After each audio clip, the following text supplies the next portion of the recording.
Okay, so I just have planted I planted 3 plugs already, and just to review, I'm cutting that square, and then I'm taking the bulb digger, and I'm digging right through the turf grass. You can hear those roots tearing through as we get into the soil surface below.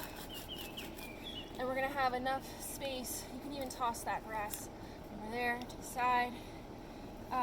Don't break your bulb digger like I just did. But we're gonna do this a little bit deeper. The reason I chose the mountain mint, or Pycanthia, I'm gonna mispronounce this, but Pycanthia muticum, is because I love how it's such a hardy plant and can grow in a variety of different conditions. It does flowering best in full sun, but it can also grow in some partial shade.